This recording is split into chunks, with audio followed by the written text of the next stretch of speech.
Warning, this podcast may be disturbing to some listeners. Due to the graphic nature, listener discretion is advised. Welcome from wherever you are. This is the Demon Inside podcast. I'm your host, John Venom. If you would like to review another episode of the Demon Inside, you can go to Spotify, Apple Music, Google Podcasts, iHeartRadio, and any podcast platform. And please, don't forget to subscribe and rate us with 5 stars. A new episode will come out once a week.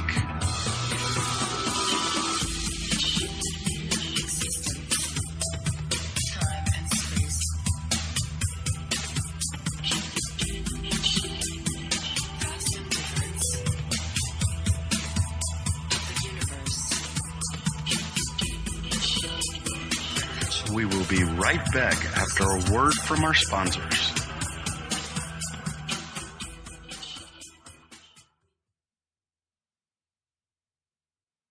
And welcome back to the Demon Inside. Hello, my Demon Insiders, and welcome back to the Demon Inside. I'm your host, John Venom, and today we are going to be doing the Demon Inside, John Wayne Gacy. Now, John Wayne Gacy, probably everybody listening to this already knows who that is. And I just kind of want to go over who I think he is. And we'll go through this step by step, and I will show you where I see a demon. But before we do that, let's start off like this. John Wayne Gacy was born on March 17, 1942 in Chicago, Illinois. And according to books, he seemed to have a regular childhood with the exception of his father, who was a drunk. And he verbally and physically assaulted his kids. But Gacy actually loved his father and wanted desperately to gain his approval and attention. But since he couldn't do that, John decided to quit high school and move to Las Vegas. So while he was in Vegas, he was working as a janitor for the Palm Mortuary. And the mortuary, he would go in at nights and clean. And according to some people there, now this was never confirmed by John, but according to some people there, John was doing things with some of the bodies. I'll just leave it at that. So he returned to Chicago a few months later. And in 1960, he enrolled in business college. And this guy was probably one of the best salesmen ever. This was one of those guys that could sell sand in the desert. And so with his sales, he excelled to a position within weeks, and he transferred to Springfield, Illinois, to manage a men's clothing outlet for the company. And he remained there employed for nearly a year. Gacy married into a wealthy family and relocated with his new bride to Waterloo, Iowa. In '66, at the request of his father-in-law, Gacy took over management of the family's chicken restaurants. He became quickly a well-known and liked member of the community. However, all was not well with John. He was arrested for the first time in 1968 with a felony charge attempting to coerce a male employee into homosexual acts. This came as a big surprise to those who thought they knew him, especially his wife and his wife of 2 years. Gacy pled guilty to sodomy and was sentenced to 10 years in Iowa State Men's Reformatory. Now, his wife filed for divorce while he was in there. So, after she filed for divorce, Gacy informed her that he didn't want to see her or the kids again, and he just said, as far as I'm concerned, everybody's dead. His 2 kids and her.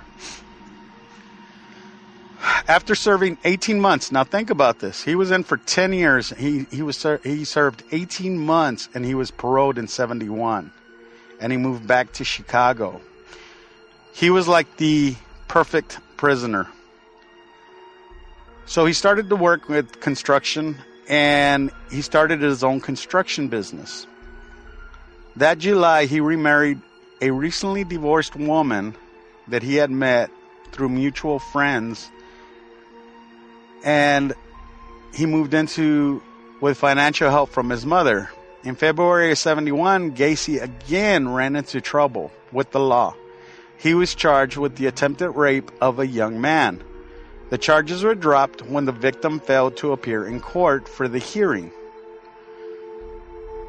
So Gacy had a talent for business, and according to the Des Plaines Journal, he was known by local merchants as a sharp businessman who would often undercut his business rivals' contracts by hiring on a number of high school age employees to cut his costs.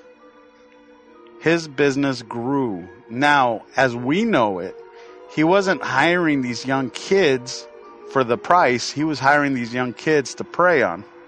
So Gacy spent part of his leisure time hosting elaborate street parties for friends and neighbors, dressing as a clown, and entertaining children at local hospitals. He also immersed himself in organizations such as the JCs and the local Democratic Party. As a Democrat precinct captain, he once had his picture taken with First Lady Rosalind Carter. So Gacy's second wife divorced him in March of 76. According to accounts in Harlan Mendenhall's book, Fall of the House of Gacy, Gacy's second wife felt she could no longer cope with the marriage due to her husband's unpredictable moods and bizarre obsession with homosexual magazines. They didn't have any kids. So by this time, Gacy had already started killing young men. And he would pick up these young men in different ways. First, he would either drive his vehicle that looked like a police car, included with a light on the side of the car, like a spotlight, and he had a badge. And what he would do is he would go to these people that were, or these young guys that were soliciting for sexual favors, and he would arrest them, quote unquote, and then he would have sex with them.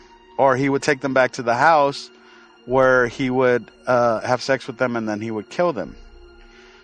Another way he would do it was he would go to gay bars and pick up young men and take them back to his house.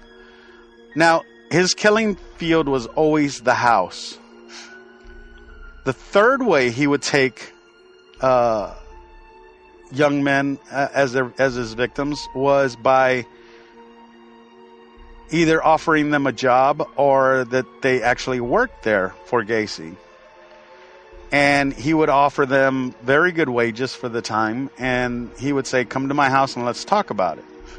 Now, while he was there, he would offer these kids, marijuana, drinks. At that age, being young, and an older man is giving you marijuana or giving you drinks, a lot of times these young men are going to say, okay. But it wasn't until later on, in December 12th, 1978, that the police actually started looking into John Wayne Gacy because a teenager who worked at a Des Plaines pharmacy disappeared. Now, this wasn't the kind of guy that John usually went for, because most of the guys that he went for were kids that lived on the fringes of society that people wouldn't miss. Now, Gacy had been on the radar of police for some time, but it wasn't until the Des Plaines police actually took the case and started looking into it.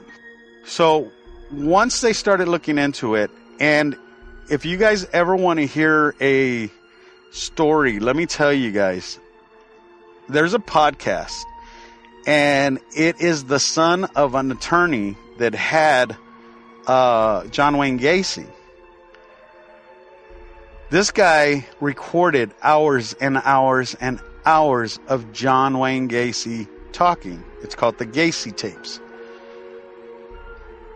Now, the podcast is called The Defense Diaries, and The Defense Diaries is hosted by Bob Mata, who's an attorney.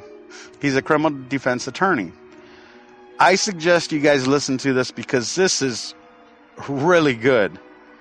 Now, according to Bob Mata, his dad, like I said, recorded 15 hours of tapes, or actually more, but these were 15 hours that nobody had ever heard.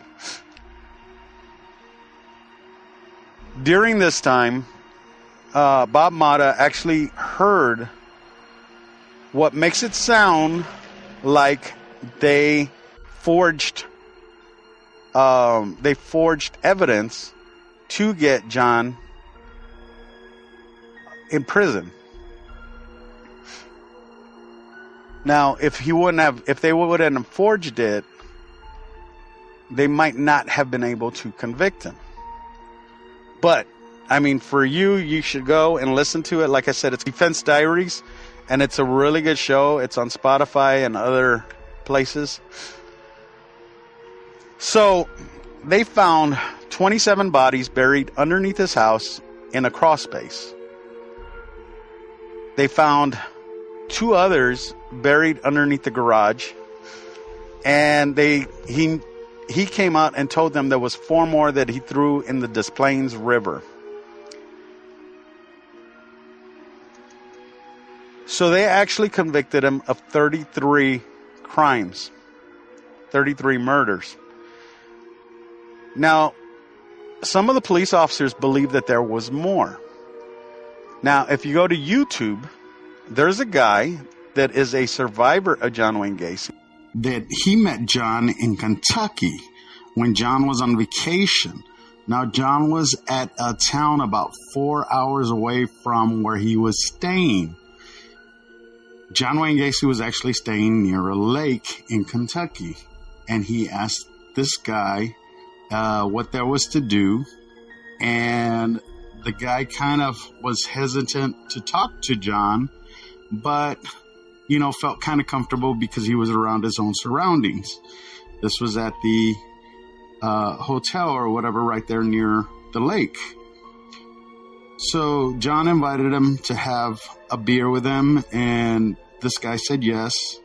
And when he was in there, John locked the doors, and John would crisscross past him across the bedroom and kind of snarl at him, and it was just really weird. But this guy figured he needed to get out or he was going to die.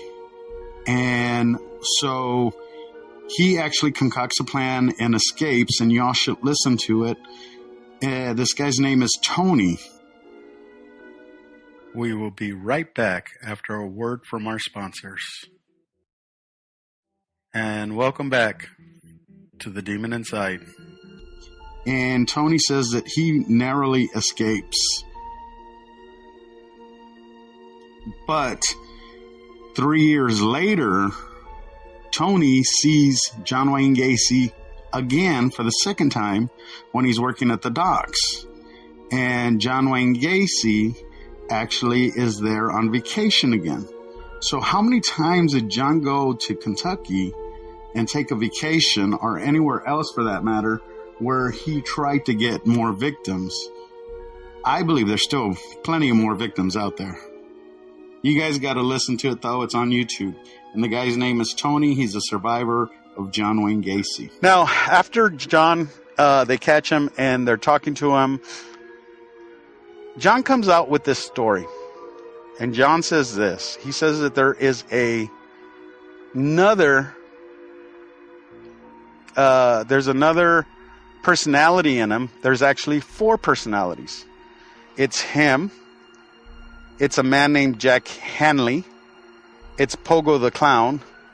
And it's another clown named Patches. If you look at Patches the Clown, Jesus, it's straight out of a horror book. Pogo the Clown was the one that he would take and show kids at the hospital, and he would perform there and do all these tricks. Now, this is where I get interested in this, because these clowns, John had a fascination with clowns. Now, John says that his fascination with clowns always drew him back to his childhood. I started looking up clowns and demons, and I actually found the nephilim. What the nephilim is, and this is in the Bible as well. It's in the book of Enoch. A nephilim was the children that the fallen angels on earth would have sex with women, and that those women's offspring became these giants. Now, these giants were all killed when Noah's Ark, when God flooded the earth. But there's a passage in Peter and Jude, and some people believe that the fallen angels who begot the Nephilim were cast into Tartarus, a place of total darkness. An interpretation is that God granted 10% of the disembodied spirits of the Nephilim to remain after the flood as demons, to try to lead the human race astray until the final judgment. There's also another similar view, and this was processed by Dr. Michael Heiser, an Old Testament scholar from the University of Pennsylvania and the University of Wisconsin-Madison. In this book, The Unseen Realm, he states that the disembodied spirits of the Nephilim became what has been known as demons or unclean spirits.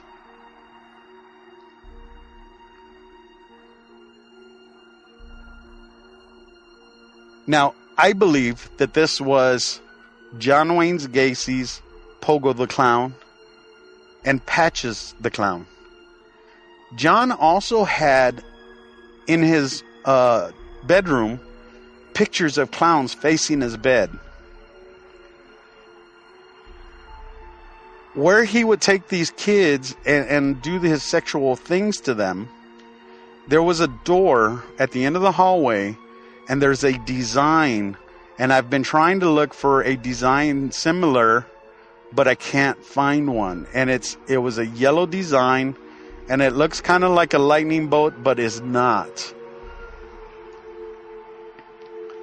This is where he would take them in and do the horrible things that he would do.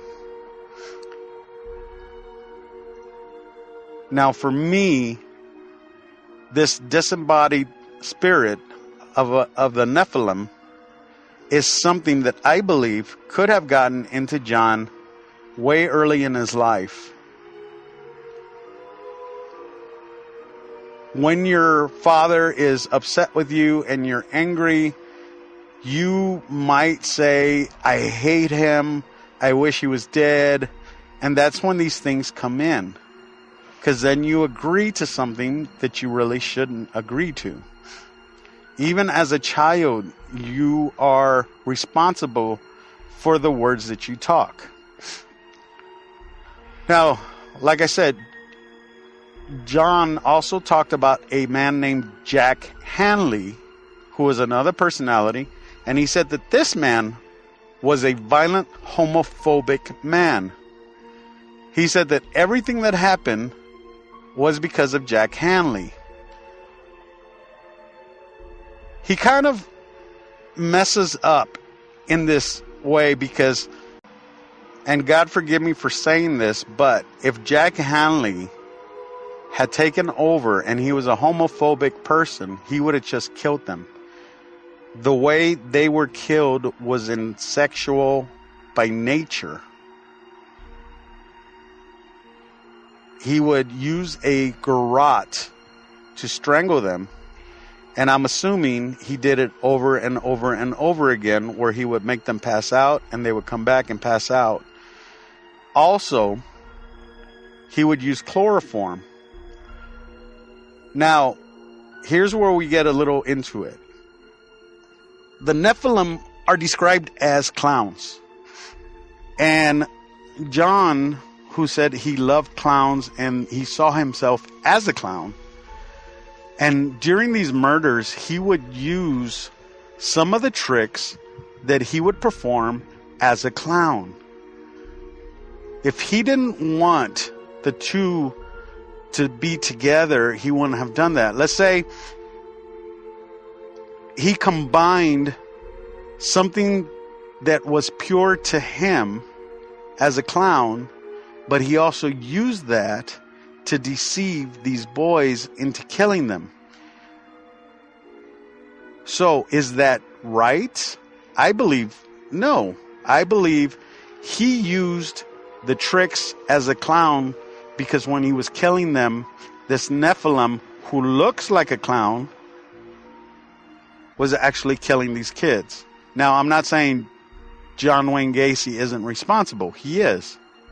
Because we all have a choice. We have a choice to listen. We have a choice to say no. We have a choice to walk away. And he had sometimes walked away. So there's no reason that any of these kids should have died because of the Nephilim. John was a very religious person. John knew the Catholic Bible. John knew that there was things as demons. But John failed to see his own demons because John was a sociopath and John believed that he was the victim. All the way up to his death, he said that he was innocent of these crimes. He said that some of these kids wanted money, they were trying to rip him off, and he had to kill them. Well, of course, this is his psychopathic nature in blaming other people and not taking responsibility for what he had done and blaming everybody else. Recently, they actually discovered the name of one of the victims that was under the floorboards. Now, when they found the 27 people that were underneath the floorboards, there was 6 of them that were not named. Recently, through DNA, they were able to identify one of those 6 people. God willing, through this DNA, maybe they'll be able to find the other 5 and actually have them return home. Now, for me, these demons cause havoc, cause chaos. And John Wayne Gacy is probably one of the most popular serial killers ever. He's in books, he's in movies, he's in magazines, he's in everything you can think of. His artwork sells. There's not a person on this earth, and I'm talking worldwide, that doesn't know about John Wayne Gacy.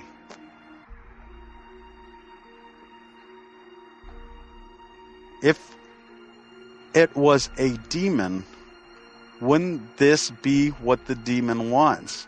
And every now and again, when people stop talking about John Wayne Gacy, something like this DNA thing comes up, and John Wayne Gacy's back in the news again.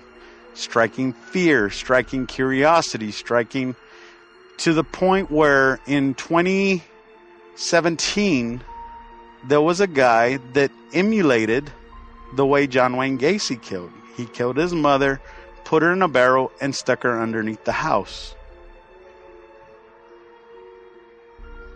Now, John Wayne Gacy would have never killed his own mother, or his father for that matter, but that's what this guy did, and he said because of John Wayne Gacy. I believe that these demons want the fame. They want to be well known, but they want to be hidden behind their meat puppets, us. Maybe John Wayne Gacy would have killed anyway without the demon. But for John Wayne Gacy to try to put the blame on Jack Hanley, another persona, why wouldn't he say it was Patches the Clown or Pogo the Clown? That these were the alter egos? Or could it have been that Pogo the Clown and Patches the Clown were saying that Jack Hanley was a violent homophobic?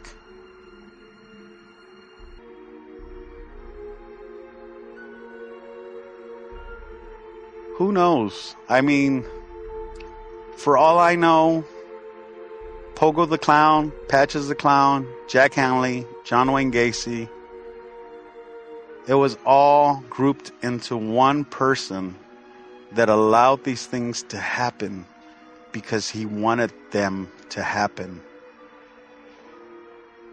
He was a violent, sexual predator, murderer, serial killer.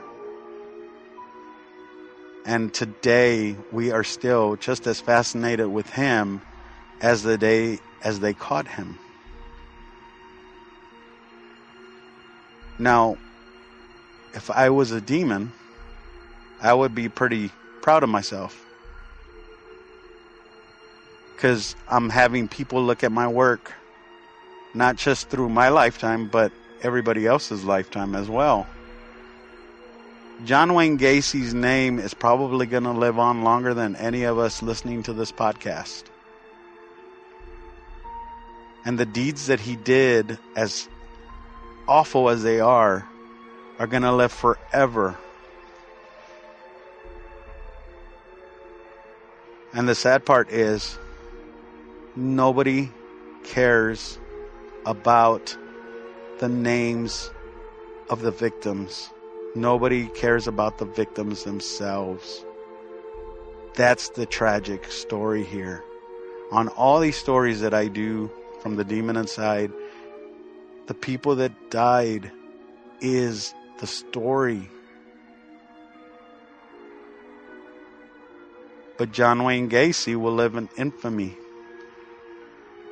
while their stories just fizzle away. Thanks for listening, guys. Talk to you next week. Don't forget to subscribe to the Demon Inside podcast on any podcast platform. A new episode of the Demon Inside will be released every week. Let us know what you think of the episode on all our social media platforms. If you have any questions or comments, go to the Demon Inside podcast at gmail.com or click on the link down below. We would love to hear from you. And to become a Demon Insider, go to our website, thedemoninside.podcast.com. We thank you for listening and hope you will join us next week for a new Demon Inside podcast. If you enjoyed this episode, please tell your friends. I am John Venom, and I'll see you next time, if I don't get possessed. The Demon Inside was written and created by James Porter. It is a production of Venomous Entertainment. Background music is by Lucas King. And the title song, Demon Inside, was produced by Rice Fulber, composer lyricist Peter Shelley, and performed by Conjure One.